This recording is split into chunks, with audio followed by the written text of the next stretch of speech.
Hare Krishna. Hare Krishna. Welcome to Naimisharanya. Hare So all the holy places are all here in Manapurtam, Navadwip. So this is Naimisharanya. This is the Naimisharanya. That other Naimisharanya over in Uttar Pradesh, that is the extension, the original Naimisharanya, which is here in the holy Dham. The Naimisharanya was here. Lord Balaram came here. I saw Ramaharshan. Ramaharshan was seated on the high seat. Lord Balaram came into the assembly. Ramaharshan had been elected by the sages to speak to them, to answer all their inquiries. And Ramaharshan was sitting there. Lord Balaram entered, and everyone acknowledged Lord Balaram. Everyone either stood up or bowed down or offered some kind of respect, except for Ramaharshan. So Lord Balaram considered his mission, how he is coming to this world. He also considered about the situation of Ramaharshan, that Ramaharshan was not actually the pure Brahmana. He was born in mixed caste. Mother was from Brahmana family, father was from Kshatriya family. So he considered Lord Balaram considered that Ramaharshan should be punished. He did not show proper behavior. Because he was seated on the big seat, he was taking the position of Acharya, but he was not behaving like Acharya. He was not showing proper example. So example is very important. Example speaks louder than words. So Lord Balaram, considering the situation, he took a blade of kusa grass and he pierced the heart of Ramaharshan. And in this way, all the sages, all the assembly of great saintly persons who had gathered here in Naimisharanya, they were all very shocked. It was a great shock to all of them. Because they had elected Ramaharshan as their leader. They had elected Ramaharshan. He was a disciple of Srila Vyasadeva. And they had elected him to be their guide and their Acharya. And they'd given him a benediction of having a long life. So they expressed their shock to Lord Balaram that you have killed this person, that we gave him the benediction of a long life. So Lord Balaram said to the sages, well, I'll bring him back to life if you want. But they said to Lord Balaram, no, you are the Supreme Personality of Godhead. Your will is supreme. You've ended his life, but we've given him the benediction of a long life. So what can be done about it? You have to keep intact our benediction as well. So then Lord Balaram came to the solution that Ramaharshan has one son, Ugrashrava Sutta. Sutta, we know him as Sutta Goswami. Ugrashrava Sutta. He said the son is non-different from the father. So whatever benediction you'd given to the father, that can come to his son. So let his son have that benediction, that he will have a long life without impairment of old age and disease, and he will be able to speak and guide you. So it happened after Lord Balaram killed Ramaharshan, the son, Sutta Goswami, took his place and he spoke. And that's who we hear from in the Srimad Bhagavatam, speaking to the sages here in Naimisharanya. Naimisharanya, situated at the hub of the universe. Very important, holy place. The sages had all come there because they knew Kali Yuga is beginning.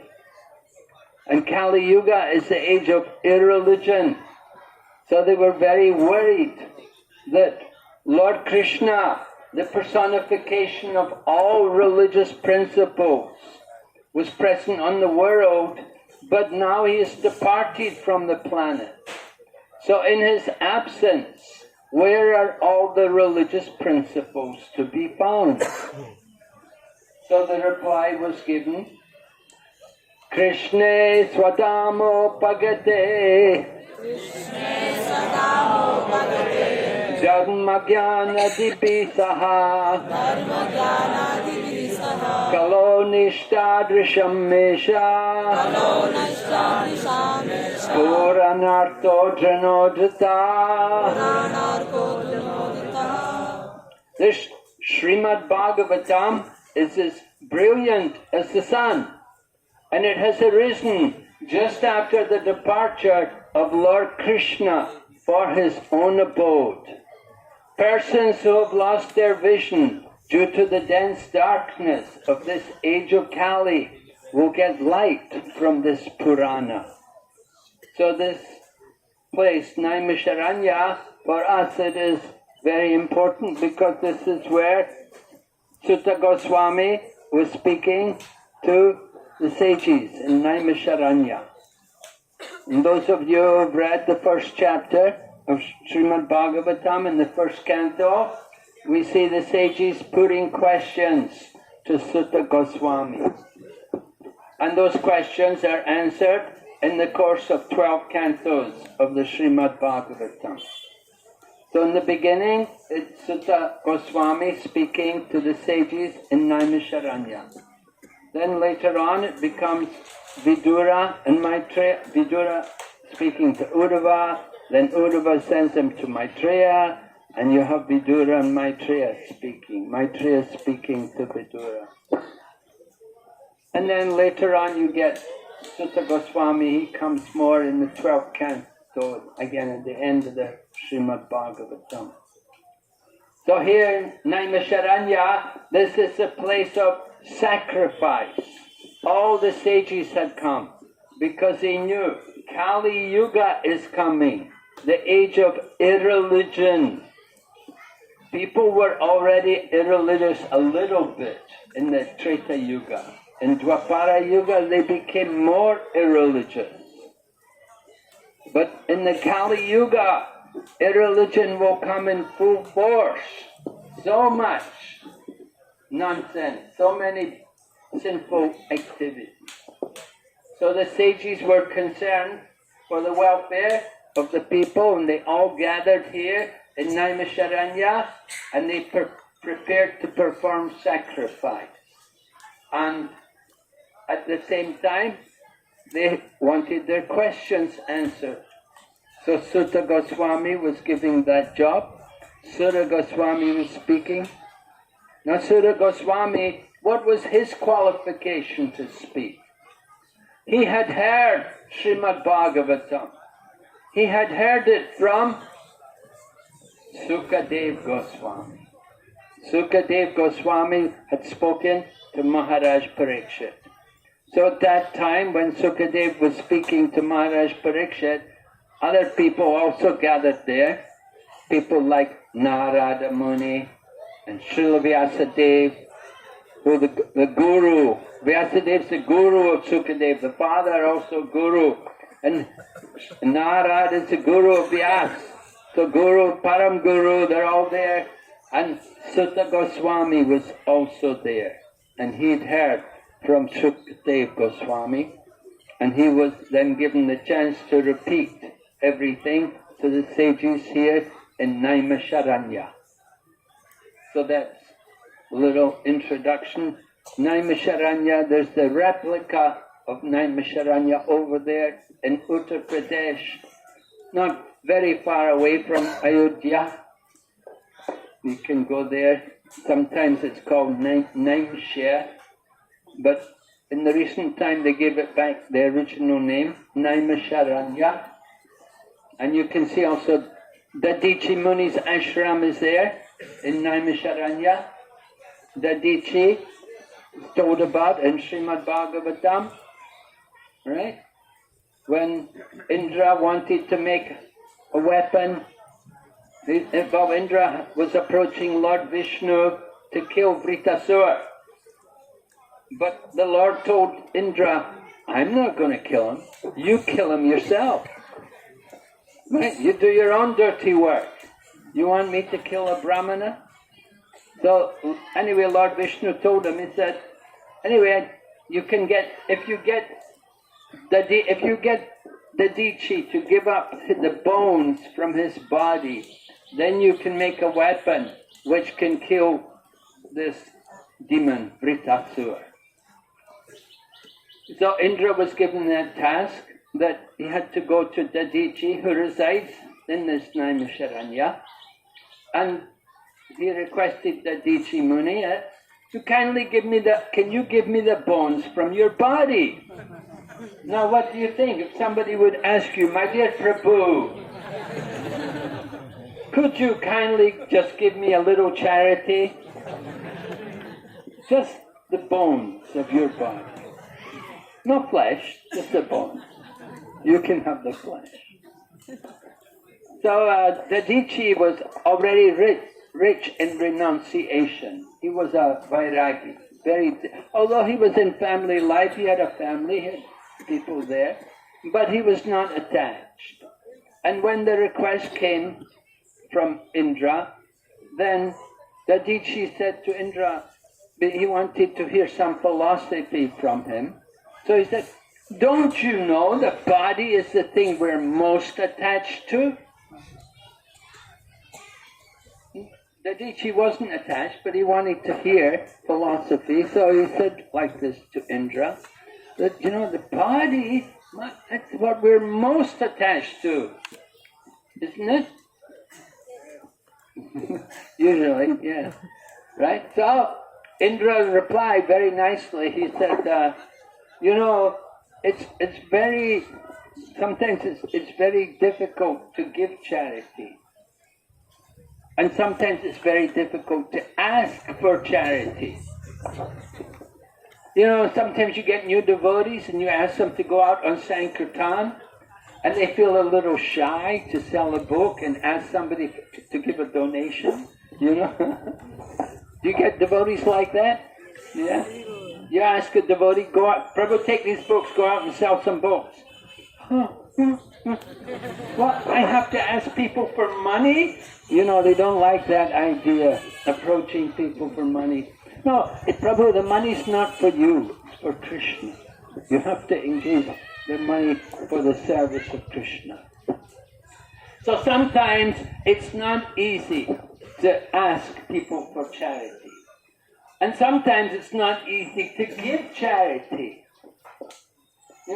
Maybe you've had experience, I've had, when sometimes going for book distribution, you go to somebody's house and the woman said, look, I've got 5 children at home. My husband has no job. I'm supposed to feed the children. You're asking me for money. I would like to give you, but how can I give you? I've got 5 children. My husband has no job. Yeah, difficult sometimes to give charity. Difficult to ask for charity. So Dadichi heard like this from Indra and he thought, yeah, very good, very nice, and he agreed. He gave up his body, Indra got the bones, and he made the Brajra weapon, and he went and killed Vritasura. So Dadichi, he had a residence here in Naimisharanya. Great sages, they like to live there. Bhaktisiddhanta Saraswati Prabhupada also established Gaudiya Math temple there in Naimisharanya. It's a common place. People will go there to do sacrifice. We are here today also to do sacrifice. Yagna by Vishnu. Kali Yugadam Harinam Sankirtan. Krishna Shakti Vininahi Tara Pravartan. Right? Kali Yuga Dharma. The Dharma for this age is Sankirtan. This is the Yuga Dharma. In the Kali Yuga, there's only one yajna. There's no Ashwamedha, Gavalambya, Sannyasa. There's no sannyasa. No sannyasa. Kali Yuga. Right? No sannyasa in Kali Yuga. And no offering flesh to the ancestors. That's right. Maharaj is adding. Right? There's sannyas, but no Mayavadi sannyas. No. But our sannyas is a different kind of sannyas from what's mentioned there.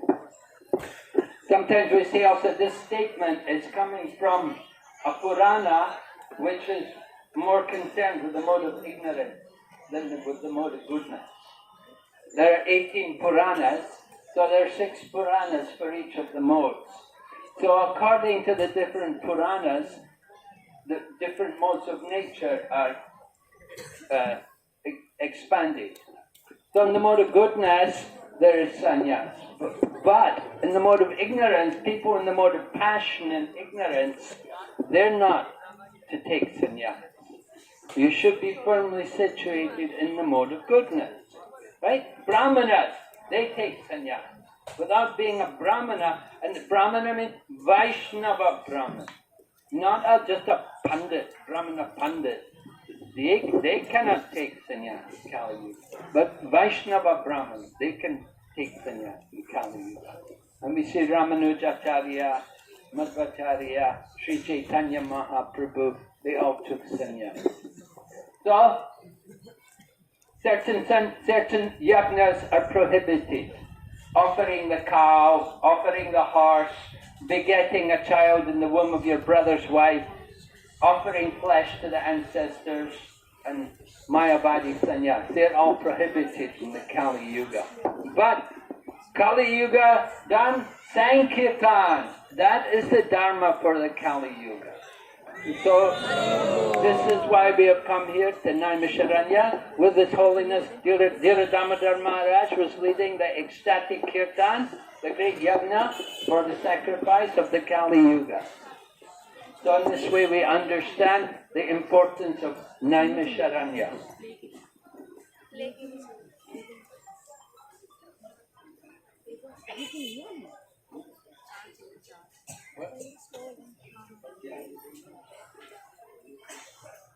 What have to say?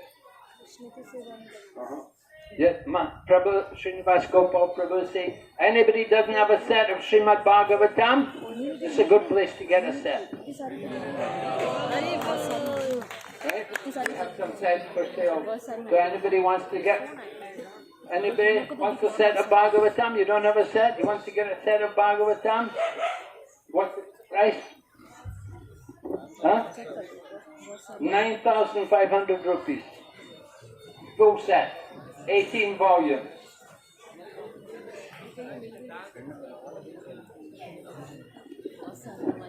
They'll mail it to your home. You don't have to carry it with you. They'll send it to your home for you. If you want to get a set.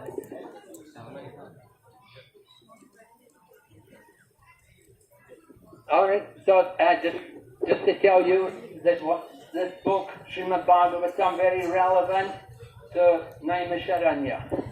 This is where it was initiated. The speaking of the Bhagavatam began there in Naimisharanya.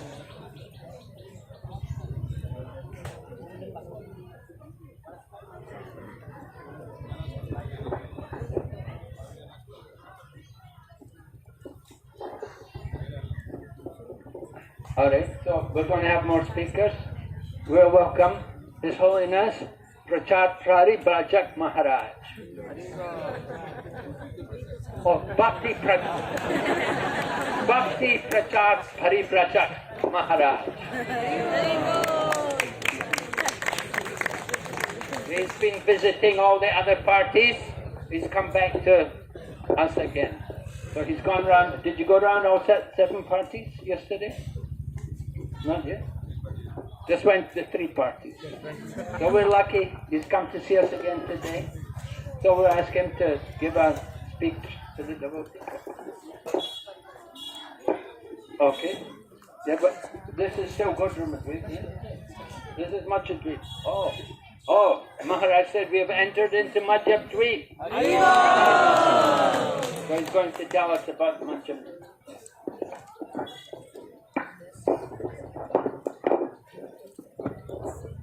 Hare Krishna.